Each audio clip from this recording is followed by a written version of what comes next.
ಎಲ್ಲರಿಗೂ ನಮಸ್ಕಾರಗಳು ವಿದ್ಯಾರ್ಥಿಗಳೇ. ಇಂದು ನಿಮಗೆ ಈ ವಿಡಿಯೋದಲ್ಲಿ ಆರೋಮ್ಯಾಟಿಕ್ ಹೈಡ್ರೋಕಾರ್ಬನ್ಗಳ ಮೊದಲ ಸದಸ್ಯ, the first member of aromatic hydrocarbon is benzene. ಈ ಬೆಂಜೀನಿನ ಅಣುಸೂತ್ರವನ್ನು ಬರೆಯುವುದು ಮತ್ತೆ ರಚನಾ ಸೂತ್ರವನ್ನು ಬರೆಯುವುದು ಹೇಗೆ, ಹಾಗೆ ಅದರಲ್ಲಿರುವಂತಹ ಏಕಬಂಧಗಳ ಸಂಖ್ಯೆ ಮತ್ತು ದ್ವಿಬಂಧಗಳ ಸಂಖ್ಯೆ ಎಷ್ಟು ಎಂಬುದನ್ನು ನಾನು ನಿಮಗೆ ಈ ವಿಡಿಯೋದಲ್ಲಿ ತಿಳಿಸ್ಕೊಡ್ತೀನಿ.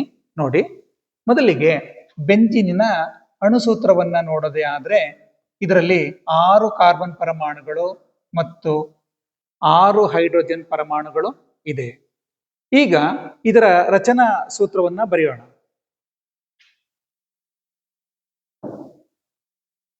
ಓಕೆ,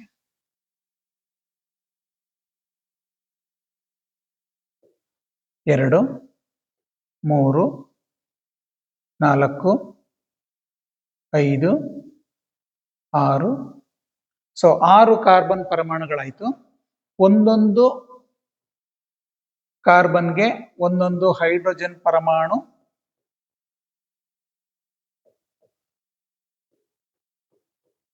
ಅಟ್ಯಾಚ್ ಆಗಿರುತ್ತೆ. ಇದರಲ್ಲಿ ದ್ವಿಬಂಧಗಳು ನೋಡಿ, ದ್ವಿಬಂಧಗಳು 1, ನೆಕ್ಸ್ಟ್ ಇಲ್ಲಿಲ್ಲ 2, ಇಲ್ಲಿಲ್ಲ 3.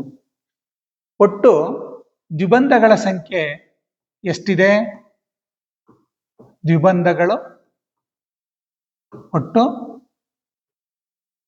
3 ಇದೆ. ನೆಕ್ಸ್ಟ್ ಈಗ ಏಕಬಂಧಗಳನ್ನ ನೋಡೋಣ. ಏಕಬಂಧಗಳು ಎಷ್ಟಿದೆ ಅಂತ.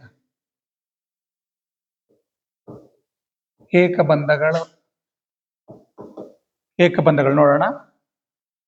1 2 3 4 5 6 7 8 9. ಏಕಬಂಧಗಳ ಸಂಖ್ಯೆ 9, ದ್ವಿಬಂಧಗಳ ಸಂಖ್ಯೆ 3. ಈ ರೀತಿ ಬೆಂಜಿನ್ನ ರಚನೆಯನ್ನ ಬರೆಯಬಹುದು. ಧನ್ಯವಾದಗಳು.